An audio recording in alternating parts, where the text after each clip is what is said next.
Hi, welcome to the Second Wind Academy podcast. I'm your host, Ryan Gonsalves.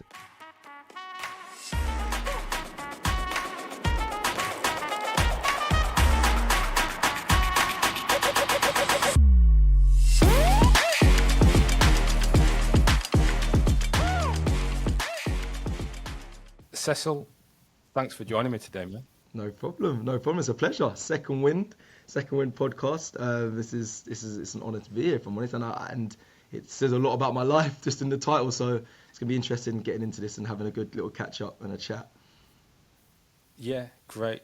Well, as I said, I'm really happy that you're joining me today. I think your story is one that can resonate with many people, and what I've really looked for in this show is, just to get that story, just to have a conversation about how some of these moments came about.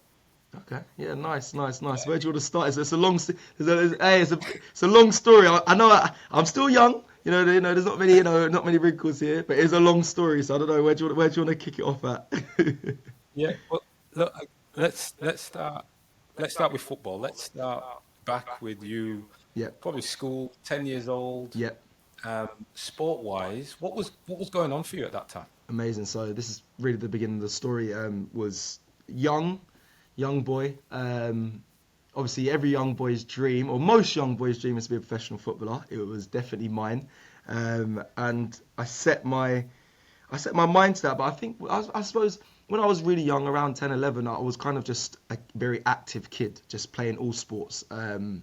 Loved everything, if I'm honest. Just wanted to be outside. Just not like today's generation, it's all iPads and games and Fortnite and all that. But me, I was one of those outside kids that like to run around, climb trees, play games, play a lot of football, and which is actually a good thing, because nowadays in academies they're taking kids at very young ages in primary school, and I think they're kind of killing a lot of kids' ambitions to do other sports. But for me, I was very active. Like I said, I wanted to be a professional footballer, but I didn't really see a way in at all, because I was a boy from Surrey. I moved out of South London quite young, and then moved into like the Red Hill area in Surrey, and I didn't really see an in to professional football from there, because not many people make it from Surrey. It's more inner city London boys or South London boys, so it was difficult for me. But luckily I had a brother that was involved in professional football. He played for Charlton, a stepbrother called Kevin George. He never made it to the Premier League, but he played in the under-21s and whatnot, was signed professionally and floated around Charlton and West Ham. So I kind of looked up to that and wanted to be that. So it kind of all started getting serious around the age of 15. Now this is kind of a message to young aspiring footballers, or parents that have kids that want to be footballers as well, is the fact that for me, I got told it was quite late to get into professional football. I started at 15 years old. For me, I actually think it's kind of the right time. I think you let kids have their childhood and start looking at the professional game in their late teens, or like 14, 15, because that's when it starts to get serious. You start going for your scholarships, and back in the day, obviously YTSs, but you start going for an actual contract instead of being in an academy. So at 15 years old, I got an opportunity to try out at Crystal Palace, which was a club. It was close to me. I've always been an Arsenal fan my whole life. I modelled my game around Thierry Henry, and he's one that made me want to be a professional footballer and emulate his career. I actually think he'd done that for many kids, and many young boys or girls. And I think he was a role model for a lot of players, but definitely me. I didn't have this mess of a head of hair on top of my head. I was quite low shaven, 0.5, no facial hair. So I thought I was a young Thierry Henry. So that's what that got me supporting Arsenal. But I went to Crystal Palace, and like I said, that was kind of local to where I was at in Surrey, South London side. So went there, and I didn't really actually realise I was at Crystal Palace at the time, Ryan, if I'm completely honest. I thought it was just, I don't know, I thought it was like the camps, like a summer camp. That's what I kind of thought it was, but it turned out to be very professional. I was training at the Crystal Palace National Sports Centre, and then we had to go to the training ground for games. I remember going up to Leeds. Actually, funny enough that we mentioned Leeds off camera. I had to play against them, and I was on the club coach, and I was like, oh my God, this is serious. And then I was involved in it, and then a few weeks later I got released, and that was my first like serious heartbreak. Like that was like, for me, I don't know where I broke down. I cried a lot. My mum tried to console me a lot, but I realised it was something that was a big opportunity and I realised it a bit late, and then I got released, and it really hurt me. But that spurred me on to then go for glory and actually want to be a professional footballer. And the story continues from there, and this is where it kind of gets into Yeah. when I sign and all of that. So yeah, Well, I can so carry on, go through that, or we can pause yeah. here. Well, look, I'm interested in that little drop, getting released, realizing that the dream isn't quite that easy. Yeah. So, what did you then do? What changed? Because you're Um, 15, you're still at. do you know what? It was tough because obviously your school that you go to, they know you're at Crystal Palace. Your mindset changes, and obviously I'm 15, so I want everyone to keep that in mind. So when you're in school and you're at Crystal Palace, your mind's thinking, I'm going to be a footballer. So don't get me wrong, I have a Jamaican mum, so I had to focus on school. However, there was that thing in the forefront of my mind, like, it'll be all right. I'm going to be a footballer. So let me just take it easy, maybe in a science class, and do you know what I mean? So I had that. I felt like I had a bit of security, but of course you don't have security. This is being a footballer is the most difficult industry to make it and succeed and have a career in. So, but at that age, you don't realize that. You think you're going training regularly after school, and then you're traveling with the team and all that. So you kind of think this is going to be forever, but it wasn't that. When I got released, like I said, it was heartbreaking, and it it hurt me a lot. But like I said, if we go on to the next stage, it spurred me on to really become a professional footballer. So I went back to school, um, obviously, and was in my studies, and an opportunity came about where Crawley Town were looking for players. I was in year 11 at this point, so I was 16 years old, and this stage, and it's crucial to my story, was a key moment in my life because it was during GCSEs.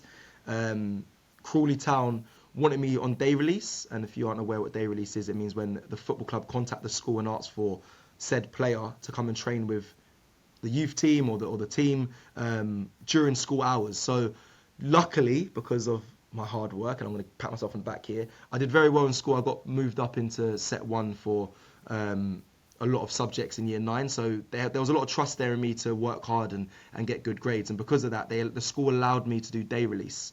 So I went to Crawley Town during school hours, and instead of training with the under 16s, which was my year group, I was a little bit more advanced. I'm quite a tall, athletic, strong player. They realised that I was past my under 16 stage, even though I was at 16 years old. So they put me into the youth team. So I was training with the youth team for a lot of my year 11 time.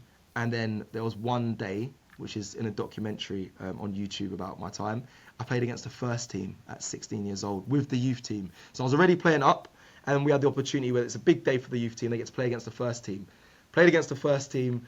I shined a little bit, yeah. I was up against Claude Davis, who was a Jamaican international, big, solid defender, and I just spun him a treat in front of the first team manager. And that day, I believe, is when I sealed my scholarship, my contract for Crawley Town. But it was actually further on from that. I played many matches for the youth team. The first team manager come and watched me, and he really liked me. So yeah, I got offered a contract off the back of really that training session. But it was a long period. It was during my GCSEs. I got really good grades. I also was at a stage where I was auditioning for some performing arts schools like the Brit School in South London and some other performing arts schools. But that wasn't really my passion. My dream was to be a footballer, and I achieved that when I was 16. I got my first contract, and yeah, and the story does very much, crescendo when I signed that contract, because I became a professional footballer and I hated every day of it. So, which we'll get into in a second, I'm sure. But yeah, That's right. I mean, before we jump into that, I'm curious about the performing arts piece.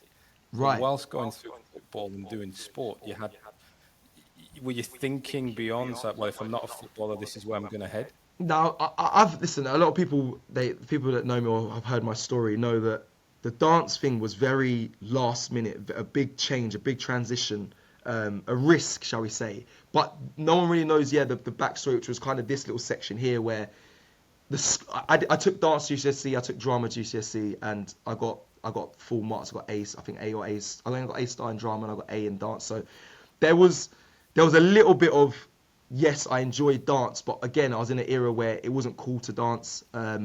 It wasn't my dream at all. It was just I was very athletic and I liked to do a lot of flips and stuff. But the school recognised that I was good at it, and they kind of they kind of said, look, they advised me to go audition for some schools, and Brit School was something that made sense because it was government funded. My family, unfortunately, it was just me and my mum. We couldn't afford the big performing arts schools where you pay you pay fees every term. So I had the opportunity to go to the Brit School and audition. I got in, which was a massive achievement. And my mum said, "This is the place for you." So anyone listening, listen to your parents, because my mum was right. I just went against her wishes because I wanted to be a footballer and I wanted to earn money. But she was right. The feeling I had when I was walking around Brit School, the love I got from the students and the teachers, it felt like the right place to be. But I'm a young boy wanting to be a footballer, and at the time it wasn't cool to dance, and it wasn't at the forefront of my mind. It was just something I thought I excelled at, but I wasn't really bothered about it. And I auditioned for another school, which I ended up going to, was Italia Conti, but I only received, I think, a 25 or 50% scholarship. So I wasn't good at it. I wasn't good at dance. I know I got good grades, but it wasn't really my thing. I got good grades in maths and English as well. I just believed that football was my passion. So yeah, to give you understanding, Ryan, it was something that I enjoyed as a pastime, but it wasn't something I took seriously because I was so focused on football at the time. And it's interesting. I know through the story we will come back to it. The Yes. dance and the sort of the role that plays in your life today. So let's go into this football thing. Yeah. You've achieved the dream. You've worked hard. You got knocked back. You got back home. You pushed. Awesome trialing. Yeah. Talk to me about being a pro, man. Working out, going out Bro, every day. the thing is, yeah, because the story goes left, and like I said just a second ago, like I didn't enjoy being a footballer, but at the first stages of it, when I first signed that contract, and I was promised a lot. My manager promised me a lot. I was a young boy that was deemed to be the next big Crawley Town star. Because, and to give you context, it's not me just blowing my own trumpet. I was playing for the first like 3 months. I was with the first team training, even though I was 16. I was playing a lot of the reserve games, and this is all on record as well. I was scoring goals for the reserve team. It was me and a boy called Alex Lang, who was actually watched by Man United at the time. So we were deemed the next big thing to come out of Crawley Town, and this was the dream. The Twitter's going off. People are speaking about me in my area. You're playing football for a living. You're getting paid weekly for training. I got given you're getting boots and stuff. Like, this was the dream. This is what I thought the dream. I thought this was gonna be the dream forever.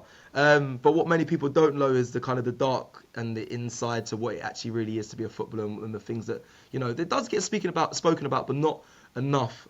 Which I'll go into. But yeah, at first, when you're seeing all your friends going to college and stuff, and you're just going to training, honestly, it's what dreams are made of. That's what you want. That's what you want. You want to be doing that. But yeah, but there was more to it, which I'll get into now. So my first year at Crawley Town, really good. Like I said at the beginning, was very good. Deemed to be the next big Crawley Town star, and played and was a striker. Was doing really well, but a lot of things I didn't take in consideration, Ryan, which many young players shouldn't have to, in my opinion. But it is a business. Football is a business, and people tend to forget that because the love of the game and whatnot. But it is a business, and what I didn't take into consideration, was the fact that people weren't getting paid on time. We had a first team manager change. We had about 6 first team managers in 2 years. We had 5 chief execs in 2 years as well. So at my time at Crawley Town, there was that many changes changed over. So there was no stability. There was no constant at Crawley Town. We didn't have a training ground at the time. We was training in public facilities where people were walking their dogs, and there was kids on there, and we had to lie and kick them off. And again, this is my first and second year, by the way, and also the pressure from the youth team manager, because our performances weren't great. There was a lot of good players in our team, but there wasn't a full team. So there was a lot of standouts, so like me, Alex Lang, a guy called E-Man as well. They were good players, but we weren't a team. Was losing a lot of games, and a lot of pressure was coming from the first team to say what's going on with the youth team. We saw Cecil and Alex in reserve, in the reserve team doing really well. They come back to the youth team, and things are going wrong. And then the manager was taken out on us, and that's where it became toxic. The manager started to feel the pressure, the youth team manager, and putting it on us, and being, if I'm honest, really evil. Started bullying us. He started to throw stuff at us in the changing rooms. He was victimising a lot of players, and Crawley Town became very toxic. It was a place that I started to hate and resent. I got taken away from my mum. I know it sounds very, very dramatic, but in a sense that I got told I had to leave where I live and move into digs, which is basically a accommodation for players to be close to the club. But there was no reason for that because I lived close to the ground. I was never late for training. I was never late for matches. But there was a thing where I was claiming housing benefit for the property we was living in, me and another player, and they had a spare room that they had to fill to pay the whole rent for the host family. That spare room was actually a cupboard that they made into a bedroom, which I had to live in a very bad area, which obviously would affect me personally when I'm trying to be a footballer. Mentally, I know people will say, stop all the excuses, like you're living the dream, you're a footballer, but honestly, these little things really, really affect people, especially at a young age, like, you know, in your teens, 16, 17, on top of all the pressure we're getting from the manager.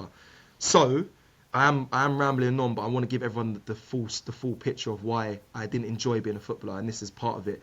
I ended up going on loan to Tooting Mitcham first team, a team where Mikel Antonio came from. Tooting Mitcham, it was a non-league club, but a very well-known non-league club, good facilities, good setup. And I went there when I was 17, 18. It was in my second year at Crawley Town, and I was flying, Ryan, absolutely flying, because the club showed me love, unlike my manager at Crawley Town. He appreciated me. I played every minute of every game I was available for, so I played every 90 minutes. I scored the most goals I've ever scored at a professional club, non-league club, sorry. And I had the most professional teams watch me at Tooting Mitcham. So I had teams from Premier League, Championship come down and watch me because I was 18, 17 years old, making a lot of noise in Isherman League, Isherman Prem, sorry. So that was like my good times. I loved it, absolutely loved it. And when I went back to training, so I'd play for them on the weekends and sometimes in the week, but I'd go back to train full time in Crawley Town, and I was getting blasted by my manager.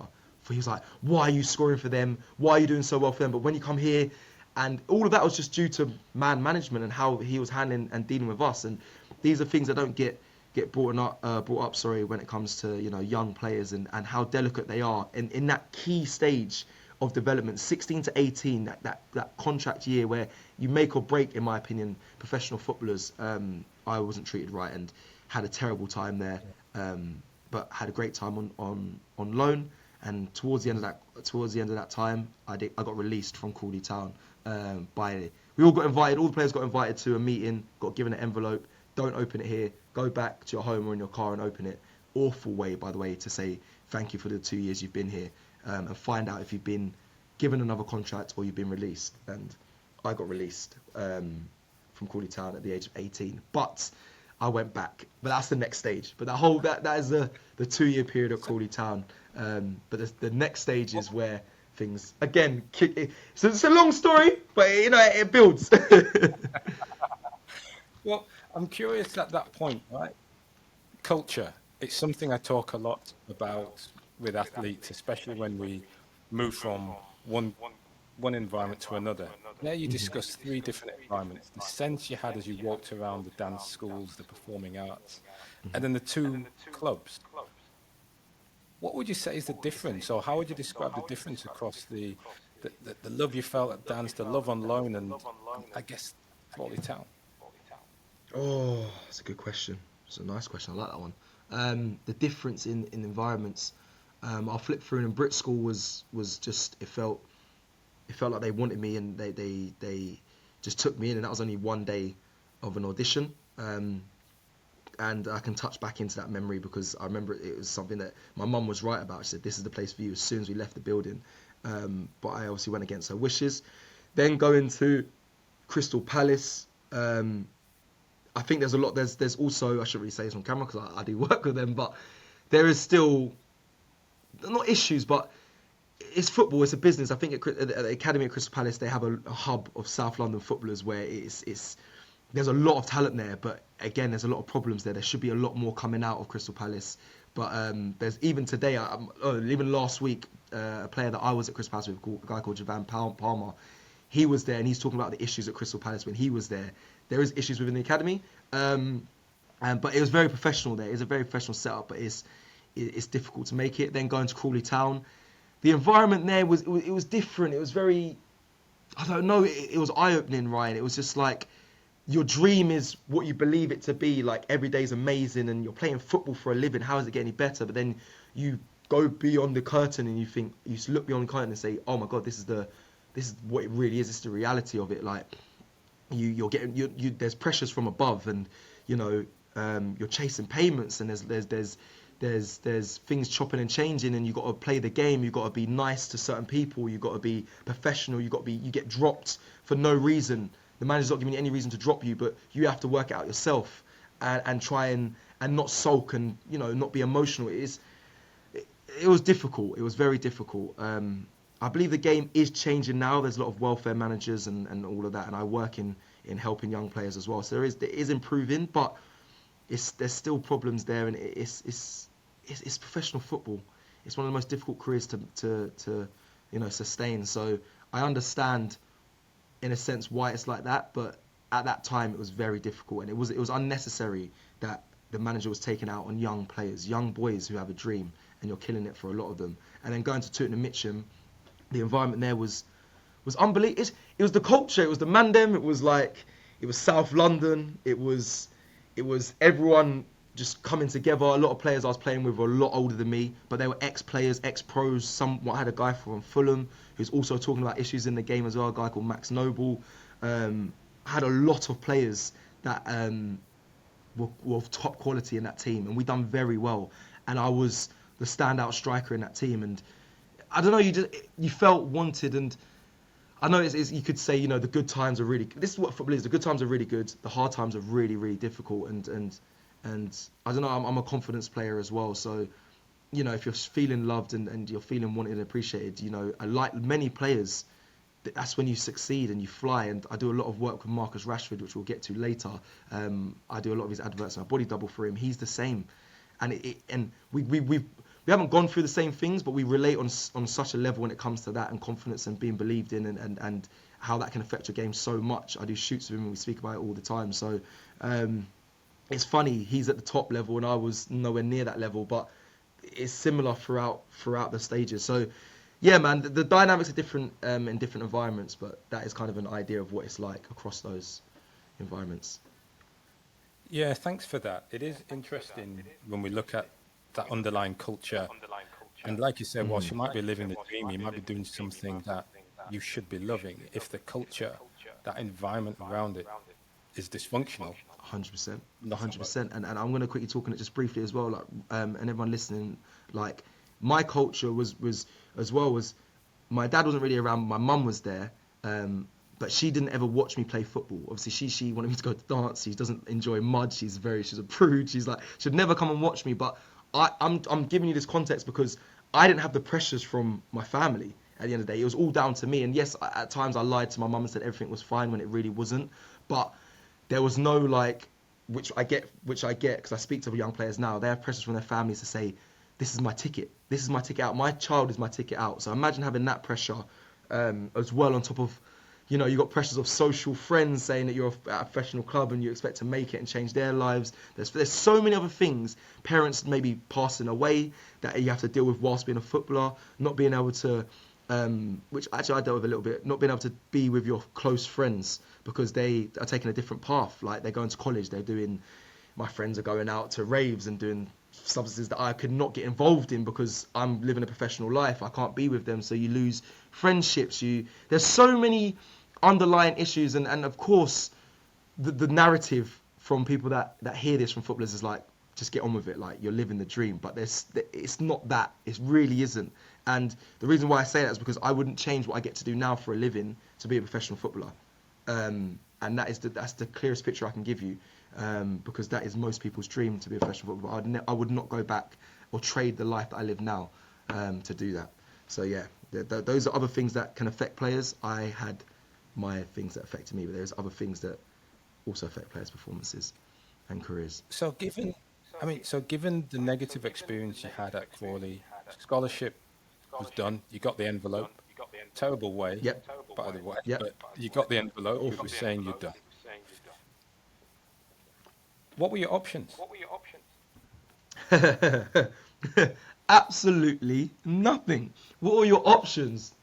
Boy, yeah, nothing at all. Now, This is where the issue lies within football. However, it is changing, and I have to really double down on it because one, I'm part of it as well. I'm part of a life skills specialist team where I help mentor young players, which we'll get to towards the end. But at that time there was nothing, and even today there is small things. So I'll give you the small things. So you get an exit trial. An exit trial is basically it's like a it's like a meat market. You go to a 1 day game with a load of players you've never met who have all been released. You're lucky to get 90 minutes. You don't really get 90 minutes. You get half a game max to play in front of scouts, which I don't actually believe there's that many top level scouts there. I believe it's mainly the US scouts. So the US scouts are people from the USA that want you to come over and do education and play football. You get a scholarship, which is actually another route. I have many friends that have done it and they've had an amazing time.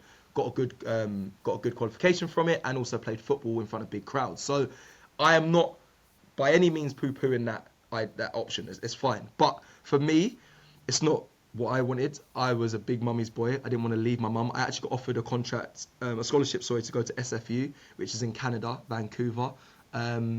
But I turned it down because I was too scared to leave my mum. And that's the be all and end all. I'm a mummy's boy. I've got no shame in saying that. But it was a massive opportunity, and I turned it down. I didn't get any interest from any clubs professionally, and many people don't. So that was the one option. And I believe that is really it. You do a BTEC in coaching when you're a signed scholarship boy, so you have a coaching badge. But at that stage, I was sick of the game. I hated football for the way I was treated, and finding out the real truth, the truth behind football, made me not like the game. I just wanted to be a player, and if I couldn't do that, then what else would I want to do? And that's the same for most boys. So there wasn't anything really. I went on trial and continued to try and chase the dream at many clubs. One of the ones that stood out was Nottingham Forest. I went there for a long period of time, and this was my last professional club, and this was the decision for me to stop playing was after that club, because I was there for a while, lived with the players, got told they were going to sign me. They really liked me. They prolonged my trial period. Like, they kept saying, we're going to keep you for an extra week. We're going to keep you for an extra week. We're going to keep. So I kept seeing boys come, go, but I was kind of the consistent for a few months. I was also getting paid expenses, so envelope with extra bit of money to live up there with the players in digs. And I thought this was going to be it. I'm going to sign. I was with the first team as well, so it's kind of like similar to Crawley Town. But that didn't happen. They stringed me along.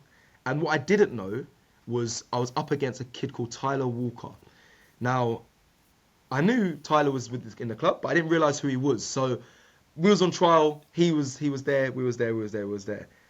I got released after a few months, after being told I was going to sign for Nottingham Forest. They really liked me. They're just trying to sort out the funds and all this malarkey. Turns out they went with Tyler Walker. And then later on, so after a few months later, after I left Nottingham Forest, I went to a few non-league clubs during this time. I researched who he was. So Tyler Walker is Des Walker's son. Des Walker, if you don't know, was a phenomenal player for Nottingham Forest. His son was the guy I was going up against. So realistically, I was never really going to win this battle. His father's photos are in the training ground. They're on the wall. So, but I didn't know this at the time. I just thought it was Tyler, another player, mixed race, looked like me, a striker, playing for the same position. And if my opinion, I thought I showed a bit more, but that's just, I'm going to be a little bit biased. But anyway, they went with him. And after that, I just said, you know what? The politics of this sport is too much for me. It's time for me to hang up my boots. But I say hang up my boots. I went non-league for a bit. But I made a decision at 19 years old to retire from the game and say, I'm not doing this. I'm not chasing the dream. I'm not going to continue fighting to be a footballer, because I'm just going to end up being 27, the age I am right now, still trying to make a career out of football. There's more to life than that. And it was a very mature decision. I'm blowing my own trumpet again, but at 19 years old, to then say I'm not doing this instead of all the rest of my players that were at Crawley were still trying to be footballers, I said, nah, let's do something different. And that's where things kind of, this is where they pick up. This is where the second wind comes in. This is where the talent transfer happens. This is where the story changes completely. So, yeah.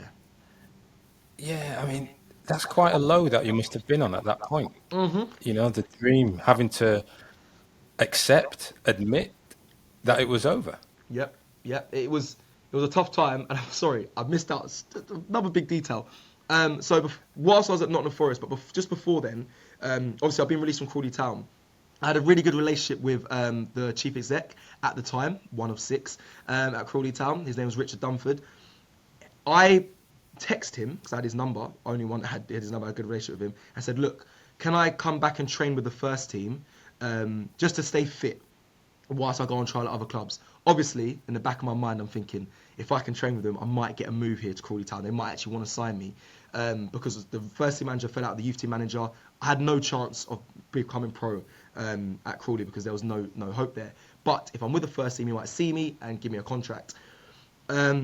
He actually granted me permission to do that. And to give everyone else clarity that are listening, Crawley Town shut down everything. No reserve team, no youth team. They shut it all down the year I got released. All they had was the first team. And to this day, they still don't have an academy set up. It's just the first team, which is really sad, actually, considering they're actually a professional football club. But I went back there, trained every day out of my own pocket, no money. I was using my mum's money, and eventually I ended up having no money because I was also using some of the funds I had from when I was a player.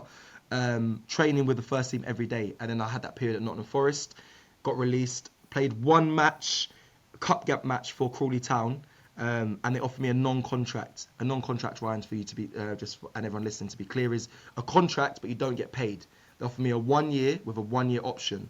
So that was a big decision for me. I turned it down, and I know I sound like, that was very a confident answer. I just turned it down. It took me about 2 weeks to turn it down. I sat with mum and she said, do you really want to What do were this? you? Do you really think you Go on. Yeah, I was going to say, well, what were you contemplating? What were the options you had in your mind as they're giving you the non-contract? As you say, it's like a 0 hour It's a contract in some respect. yeah, Yeah. yeah, that's what it is. That's literally what it is. Going through my mind at the time was when I first got offered it, was literally after the game, the cup match. It was against Eastbourne Town or Eastbourne. There's two of them. It was against Eastbourne, and what no one knows this actually. This is going to be a first. I was playing out of position. They put me in centre back, so they offered me a non-contract with no idea of what position I played, because I played against Reading under 21s in an in-house game for them, and I played up front. Then I played centre back for that cup game, so I didn't know what position I'll be playing for them. Yes, at the time I was like, they've offered me a contract, let me take it. I'll be a professional footballer. I won't be getting paid, but I have that title. So I wanted to take it. And I actually remember being in the change rooms after speaking with the assistant manager, being like, yeah. Let me go back and speak to my mum, and yeah, I'd love that. But I then took a week, sat with mum, and she said, do you really want, like, are you happy? And it, that was the question that really hit the nail on the head, and I wasn't. So in the end, I turned it down. I said no, and that's when Crawley said, okay, we don't need your services. You can't train with us anymore. And yeah, that was more the nail in the coffin for me to say I'm stopping playing football instead of trying to find another club. So yeah, it was tough, man. It was tough, but it was right to do so, and the life I live now, it warrants that decision. So yeah, but it was hard at the time, man. 19 years old, walking away from the game. And So so, yeah. what did you do next? Hey, hey, this is when the music changes. Dun, dun, dun. Next, there was a lot of time of me thinking, what am I gonna do? I got my first ever job, actual job, at Nando's in Gatwick. But this filler time, the time between me deciding I want to go into Well, performing arts in the industry. Go on. I was going to say, so it's a filler time, but that's Yeah. retrospectively, it's a filler. At that moment, do you remember what were you thinking? What did you believe was actually going to be next for you? I said, so my manager, my youth team manager, it kills me to this day. He said to me, "You'll never amount to anything bigger than this ever in your life." He said that to me when he was bollocking me for something small. I think it was a training session where I had a bad training session, and those words stuck with me. So when I got released and I was in this lull period, I was like, I have to prove him wrong. That was a driving force, man. I hate that man with a passion, and I don't hate anyone, but I should really. I remember speaking with someone. They said you should really not thank him, but realize like he spurred you on to do a lot. But no one should ever be that mean. But yeah, those words stuck with me. So I just said I've got to do something, and it wasn't going to be in football, but I had to achieve something huge, whether that was be rich, successful, whatever it was. So during that lull period, I ended up doing a lot of random stuff. I went on TV. I did Young Free and Single on Channel 4. I did a few Channel 4 appearances for free. Wasn't getting paid anything, but I was kind of destined to be like. I want to be known, well respected. I want to be on TV. I want to be a role model. I want to be a shining light. I didn't know how, and I was trying to find that route. And I did one job for Andy Answer. Sports on Screen is the agency. I did a body doubling job. Now, people are gonna be thinking, what the hell? I did like a casting where this was literally when I got released. I did a casting. I went to a sports hall at a school, did some dribbling around the cones, did a celebration, whatnot. They film it, they take photos of you, perfect. Got a text from that agency, said, would you like to be Marcus Rashford's body double? I said, of course. Don't know what it was, but I was like, yeah, of course. I thought I'd have to go to Manchester and pretend to be him, sign contracts, walk around Manchester. Didn't have a clue what body doubling was, but I thought that was it. Wear some glasses, a hoodie, whatever. I accepted it. I didn't know what it was, but then I got the directions to go to get a train to St Pancras, go to Manchester, boom, boom, boom. Went there. What a job it was. This was the time where Rashford, I think he was 17 years old. He just burst onto the scene. It was the week, and I remember this specifically, was the week when he got his new contract and he bought his mum a house. And the reason why I know that is because in the papers, they were slamming him for buying his mum a house, which is outrageous, by the way. We don't have to go into that, it's a whole other story, but racial inequalities. But anyway, they were giving him a lot of stick. Yeah. So I met Rashford on set for an advert for one of Man United's sponsors. It was me, Rashford, Rooney was there, Pogba, Mata was there, Eric Bailly as well. My eyes were just open to another world. I said, this is incredible. I was on set with Rashford, very intrinsic player at the time, didn't really like to speak, but funny enough, he warmed up to me. His birthday was the day before mine. I found that out. We had a good laugh about that, and we spoke a little bit. And after that job, I said, this is what I want to do. I didn't know what specifically, but I was like, I want to be on sets. I want to be playing football. These are my two passions. I want to be in front of camera and doing football in some capacity. It's not a professional footballer, but it's close. It's the closest to it. So, with that in mind, loads of things happen. No, not loads of things happen. I'm still in this low period. I'm going to this dance school on the weekends, Ryan, right? Every weekend I go to this dance school. They rent out the space of my old school, my old secondary school, every Sunday. I'm going there. The woman who owns it says like, Cecil, we like you coming here. She gave me a full scholarship, so I wasn't paying. My mum wasn't paying. We couldn't actually afford it at the time. So she kept saying, what are you doing now? I know you're a footballer. What are you doing now? I know you're a footballer, but what are you doing now? At first, I didn't mind that. It really started to grate on me. Really did after a few months of, because I kept saying to her, I'm going to be a footballer again. I'm going on trial here. But in the end, I had nothing. So I said, I don't know what I'm going to do. I have no idea. This weekend school, and the reason why people might be thinking, but you went to dance on a random one. Why were you there? Just to give everyone context and clarity, every popular girl in my area, the pretty ones, the flexible ones, the ones that the ones that I like, they were there. So it made sense. I thought I should be there. Because I was a cool kid, so I thought I should be there. So I was actually there to meet girls, I'll be honest. That was the main reason I was there. But I started to enjoy just dance and just picking things up. So she said to me, the woman who owns it, said, look, go to this dance convention. It's called Move It. It's in London. The main brand, so she's like a partner school of Italia Conti, who does weekend schools. She said, go to the Move It. The main brand of Italia Conti will be there. Just speak with them. I've spoken to the school about you. Just go there and just speak with them. I went there. Boom. I went there. The main brand was there. I spoke to the main brand. They said, look, come to a boys' open day and we'll see if you like it. If I'm honest, I didn't want to go because I was still doing that cool kid thing. No one wants to be a dancer. I get called gay and all that stupidness. spot. I went to the open day. I got a full scholarship off the back of that. I tried to negotiate with the principal to give me just 1 year instead of 3 years. And she said, "How cheeky of you! People would die for this contract, this scholarship."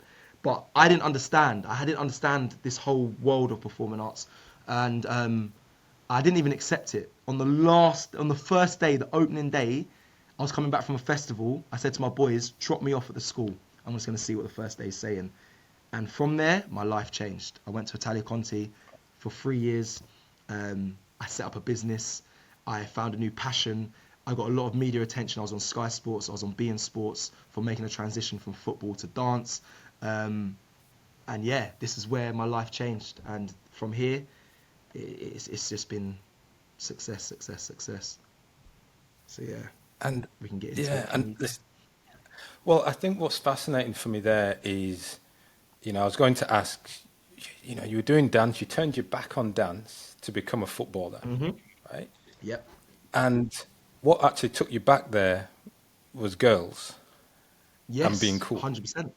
100%. right? 100%. And I want everyone to make sure they understand that. I went for the wrong reasons, but left for the right reasons. It changed my life. So yeah. Well, well, you see, as silly as it sounds, one of the bits we often talk about on this show and with others is finding out what you're interested in Right. and following your interests. And you literally followed your interests into the weekend dance school. Hmm. Hmm. That was it. And That was it. but what that, yeah, but in the end, that turned out because that interest, you were gifted at it. You had an athleticism, I suppose, Yeah. that you'd honed as a footballer, but you had it beforehand. Now, do you think being a footballer helped you to perform better or differently or open doors differently for you as a dancer? 1 million%, Ryan, and very good interview. I like it because the questions are they just follow on perfectly because that's how talent transfer was made. I have a company called Talent Transfer. I speak with footballers. I'm part of an educational scheme.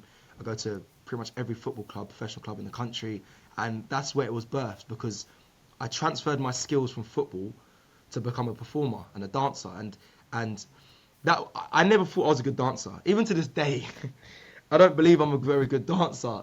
People will say don't be silly, but like all I do, I'm very athletic. I do a lot of flips. Um, I can perform. Yes, I can sell a performance, but a lot of it came from football. And I don't know if this is going to be shown, but this picture here was a picture I made. It's half and half. It's me in a ballet leotard and me playing football at Crawley Town, and that was it. It's transferring skills. I got ridiculed for that photo. I put it on Facebook. I put it on Instagram, and I got absolutely killed. What are you doing in a ballet leotard? What is this? This is how embarrassing.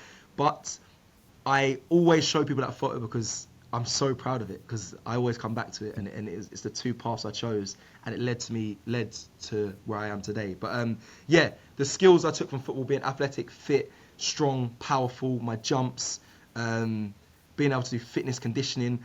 And funny enough, when I did that boys open day, a lot of the classes reflected what I do in football. So we did strength and conditioning, we did fitness.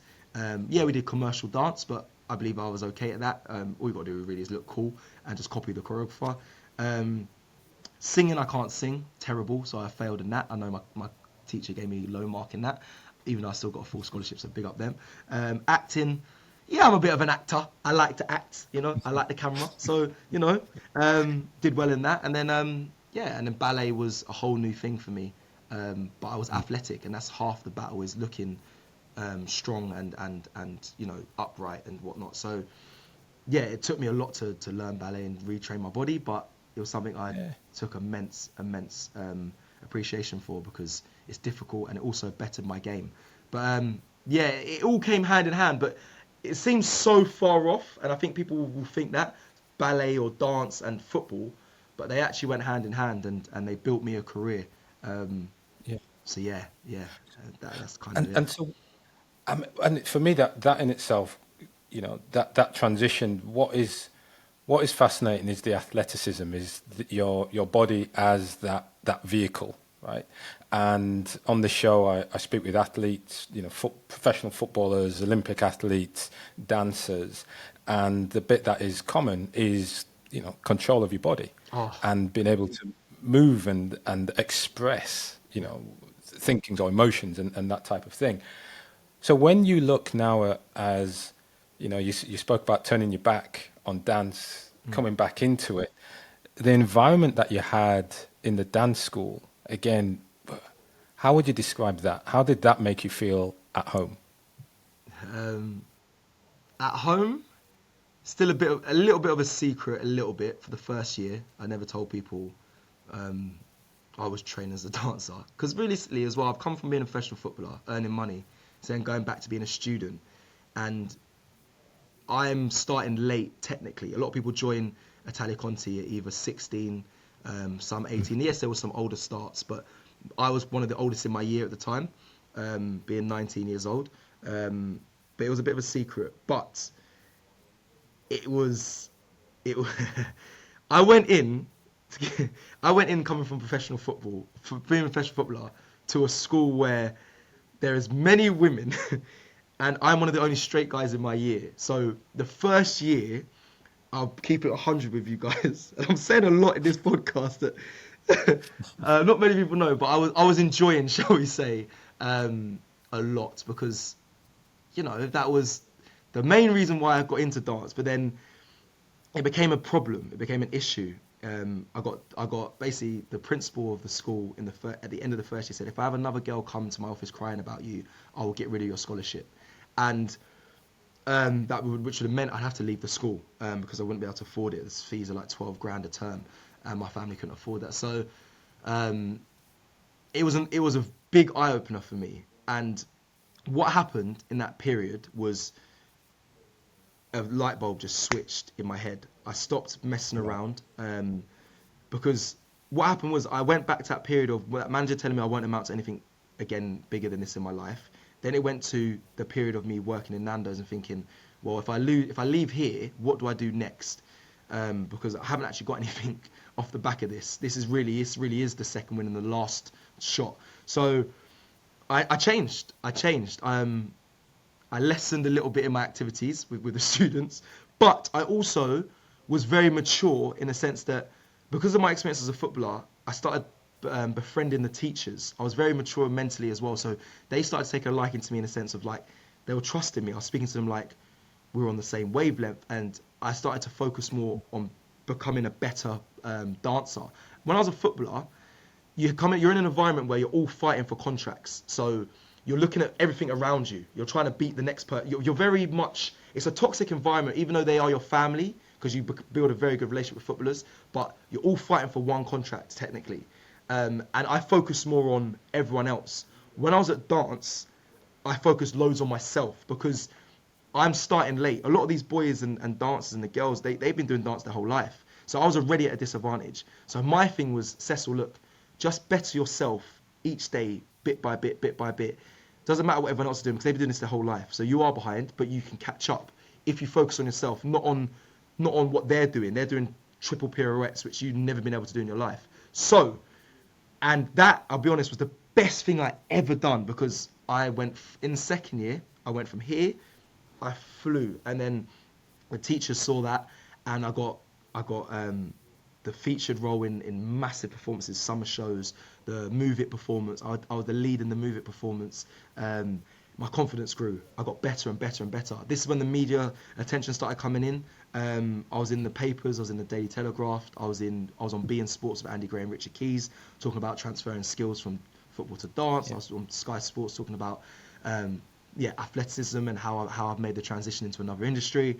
And then I set up my company, Talent Transfer, in my second year. So at 20 years old, I set a company up called Talent Transfer. It was an idea where I just wanted to speak to young players, firstly, to understand and tell them that you shouldn't be treated the way I was treated and how you deal with that, who you speak with. And then it kind of progressed into a whole workshop on second careers, talent transfer, and the skills you get from being a professional footballer, how you can relay them in other careers. Looking at my career as an example, there's many others as well. I can speak on Akala, who was a professional footballer, ended up being a writer and rapper and activist. Rio Ferdinand was a professional footballer in the Premier League, now has 5, does interviews, does YouTube. There's Marvin Morgan, RIP, has Fresh Ego Kid, who was a professional footballer, has a designer clothing line. There's loads of examples. Reece Rawaba, who was at Man City, has a great clothing line. in Manor d'Ivoire. So it just built to be a full-on workshop and give players the mindset that this isn't the end story for me if I don't make it here. And during all this, actually, sorry, let me give you just a little bit more on that. A lot of Yeah. doors were closed. I messaged Premier League clubs. I messaged the Premier League. They were not having an ounce of it. They were saying, "What makes you any different to any other player we've released? Your story doesn't seem any different to anyone else, and all this." But one guy gave me an opportunity, which was my educational officer at Crawley Town, um, and he said, Right. "Look, I'll give you a trial at 3 clubs." He was an older guy. He knew about my hobbies of dancing and said, "I don't know why you're at Crawley Town when you have so much talent in this, in dance, sorry," because he knew how badly run the club was. And he said, "I'll give you the opportunity." He said, "I don't know how it's going to go, but let's just trial it." And just to give you all the full picture here, I did the Millwall, Stevenage, and Dagenham Redbridge. I spoke with the players. After that, they started talking about mental health. One of the players at Stevenage said, "I don't want to sign a contract here because I know how serious it gets. I love playing on the weekend with my friends, but I'm worried about Hmm. how the difference of Yeah. that compared to being in a professional club," which was, for me, I was like, wow, you're 16 saying this. I couldn't Hmm. deal with that. I didn't know what to do with that, so I told them, and they were like, "Cecil, we need these talks." Like, this is when the mental health epidemic was kind of going on as well, where people were starting to talk more. But it Yeah. kind of was the perfect time. So that's when it kind of got taken on board. But yeah, but that's when it all happened. I set up the company, and I also was doing dance jobs at the time as well. So yeah, that's that. And I think that's wonderful. When you think about that period, I'm curious now, what impact did you want? What impact did you want to have on others? Because earlier on, we spoke about the start of your career and we were saying, yeah, I want to be a footballer, the glitz, the glamour, all of that. Yeah. Now you're in this phase. What was that new, here's my outcome. Here's my passion. What was the impact that I want? That is class. I don't know. I wanted I wanted every player. I just didn't want any player to go through what I went through. That was the North Star for me. I can't have I can't have that.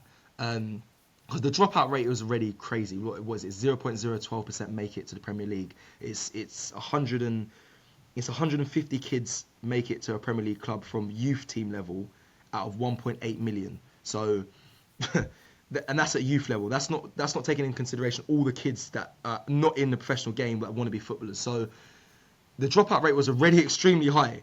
I just didn't want anyone to get to the stage I was at and then be treated awfully. So that was always my main passion. And then it just developed to like there's more to life than being a professional footballer. There is more to it, and if you don't make it here, it's not the end for you. You're still very young. You're 18. You might be 19. You may even be 20. But there's a long life to live. So that was the impact I wanted. I didn't really see it at the time, but again, it's worked. I've been recommissioned for 6 years and yeah, 6 years in a row now with the LFE, which is the League Yeah. of Football of Education, to speak to young players and offer advice and mentor.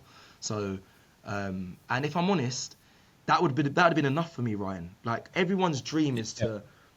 to have a good career and then to have a give back, like be able to affect the next generation, have something that you can say is your legacy. You've helped this kid, continuing on in life or do something else. And I've been given that opportunity at 19 or 20 years old.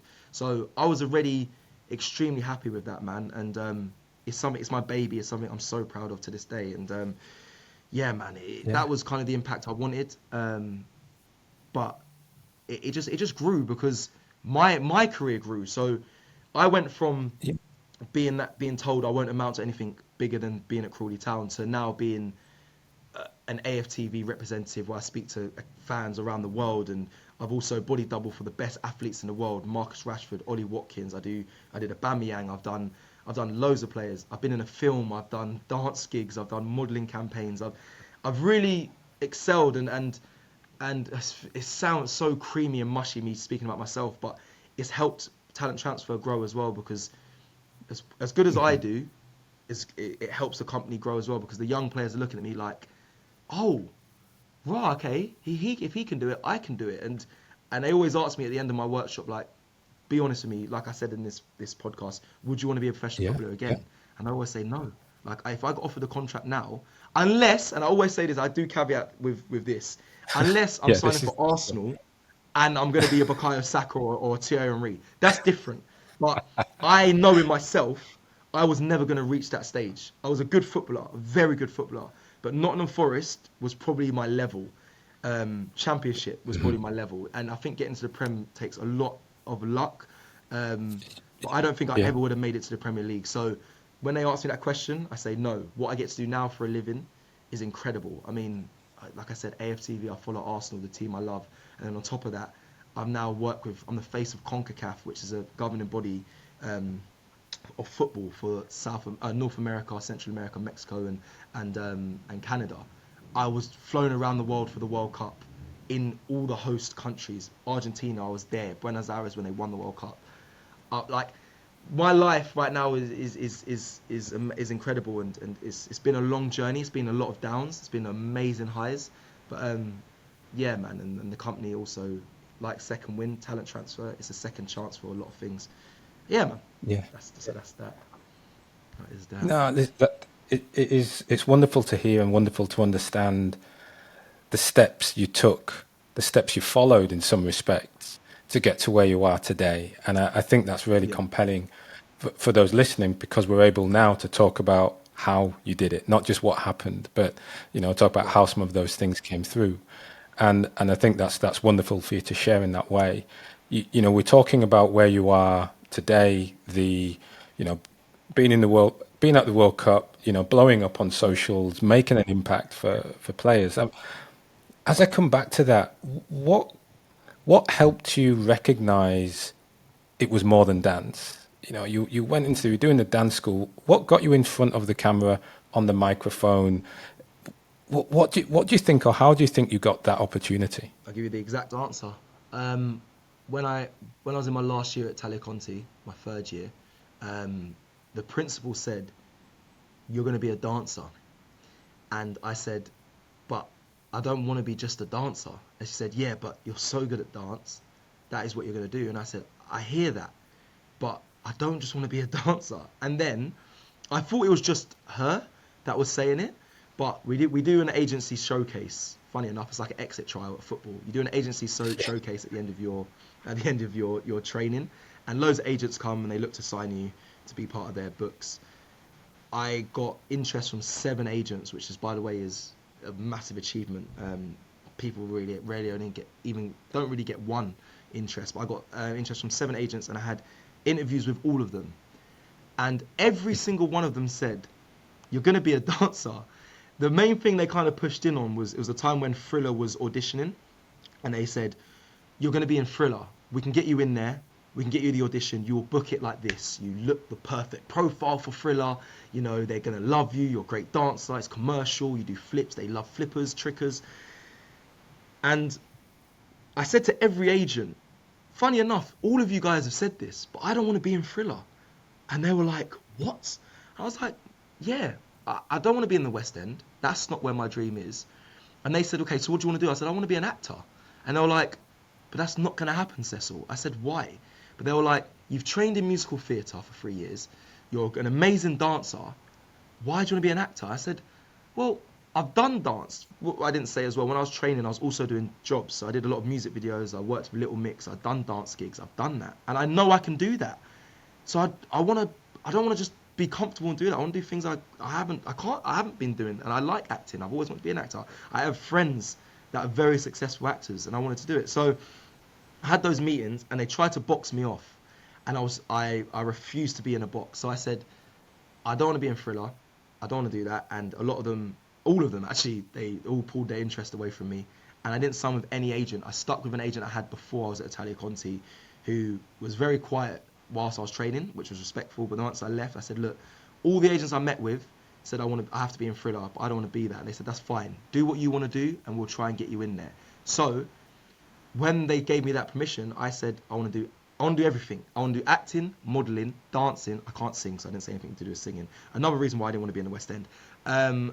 So I wanted to do all those things. I didn't say presenting because presenting just seemed it wasn't part of the industry. Your disciplines are more acting, dancing.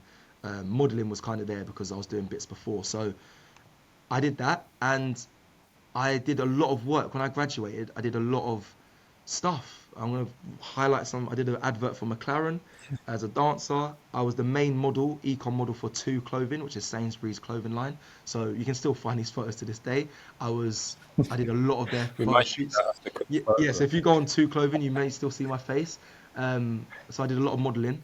I did campaigns. I did a lot of sport campaigns for like Player, which is like the vests. I did Nike campaigns. I've done Adidas. I did New Balance. I did a lot of campaigns, and I enjoyed being in front of the camera doing that. My body doubling kept going on as well. So I ticked a load of boxes, and then I get bored very often. So I was like, okay, I've done modeling, I've done dancing. Acting was something I wanted to crack, but I couldn't. Acting is like a whole nother discipline where you have to have a good agent and all that. And I tried my hardest. I trained in it. I did out exterior lessons, but what happened? One thing happened. COVID hit. Now this was so I did a lot of years of doing all these disciplines, but COVID hit, and then I lost everything. I was freelance. I lost absolutely everything. There was no work. I had to use the money that I had saved to live, um, and off the back of that was the time where I auditioned for a film as a dancer. I got right to the end. I met the director in America through Zoom and stuff, and I believed I was going to get the job. I found out through Instagram I didn't get the job. Through one of the guys that I was auditioning with, he put up on his Instagram saying he got it, and I was heartbroken. But that same day, I went to the gym to let out my anger. Robbie Lyle, the owner of AFTV, rang me and said, "We want to give you a role as a presenter on the channel." Now, that didn't just come out of the blue. Through LinkedIn, he put a post saying, "We're looking for two new presenters." I applied for it. They knew of me because I played for AFTV FC, which is their YouTube team, but it wasn't really affiliated with Robbie and that, if I'm completely honest. It was kind of like a separate business. But I played for them, and they also, the production team, filmed my documentary that actually went on AFTV. So Robbie knew of me, Yeah. but didn't really know me at all. We hadn't actually properly met. So I applied, I met with him a few times, and he offered me the role as a presenter. I'm trying to think if I missed out on anything here. Um, and that is when I took the role as a presenter. I hadn't had much training in presenting, so I was very new to it. And people always remind me on every comment of every video, Cecil's improved so much from when he first started. And do you know what? Fair play, I have. But I was terrible. I was like a deer in headlights because it was completely new to me. YouTube was new to me. Um, Yeah. and presenting was semi new to me, but I have improved, I must say. But yeah, it was a start of something great. And from being here on this channel, um, the World Cup stuff happened. Robbie allowed me to. I didn't give up everything completely. I still danced, and Robbie allowed me to take holiday to do The Little Mermaid, which released this year. So people may have seen that as well. I was in The Little Mermaid. I got a credit. I was featured in the film. I just achieved that. That was my dream, to be in a film. So I ticked that off, and then once I'd done that, I kind of gave a scenario, or I took my hat off to my career in performing arts. Now I'm very much focused on YouTube and being a presenter. And yeah, that's where we're at. Is where we're at. So yeah. Listen, Cecil, I think the story, I've enjoyed this conversation immensely. Just working through, going through the steps, understanding your, you know, inflection points, the points where you've had to make, we spoke about your options, the decisions you made to get you to where you are right now. And Yeah. so perhaps taking from the impact or the workshops that you do when I'm keen to leave those listening with some points, some of the words of wisdom from you. But when it comes round to those listening, trying to understand, hey, how can I best set myself up for that second wind, for what comes next after my, and I'll say athletic career. Yeah. What sort of advice and guidance do you give them? Okay. Obviously I'm only 27 years old, so it feels weird giving, not even feels weird giving advice, because you can take a lot from the story that we've spoken about on this podcast. And I've always been one that takes from people that have lived experiences. All my circle of friends are older than me. Everyone I associate myself with is older than me. Most people in this office are older than me currently at AFTV. And you take what you think will benefit your life. I'd done that throughout my whole career. I listened to elders when I was playing football. I was always playing up years as well, and listened to them and took from them. So whether I don't know what age people are that are listening, but the only advice I can kind of give is there'll be quite a bit, but just there is more to life than what you first believe, in my opinion, and it's very cliche, but never give up as well. Like that manager telling me I'll not amount to anything more than being at Crawley Town really still burns a lot in me today, and yes, I believe I've surpassed that now, but yeah, I just feel you have to just keep going, never give up, and it's very basic advice, but it's the fact that I thought football was my dream, and I hated every day of it is should paint enough of a picture for anyone listening, especially athletes, because we as athletes devote our lives to sport, whether that's is anything, gymnasts, sprinting, football, rugby, cricket, like it is. It's another world. You give your whole life to it, and whether you make it or not, just understand it's not your full story. It never is. Even if you become a footballer, it's a short-lived career. Even if you make it, it's not your full story. So if you don't make it, why should it be the same? It shouldn't. It really shouldn't. So think of it like that, because that's what I did. It was never my full story, and right now I'm enjoying going through these chapters. Whew, little bars for you there. So yeah, man, just keep that, man. Just understand that. That's kind of the last thing I would like to say on that. But yeah, Cecil, listen, I want to say thank you so much for joining me on the show today. Absolutely brilliant. no worries, no worries. It's been a pleasure, man. It's been good. It's like therapy. Big up.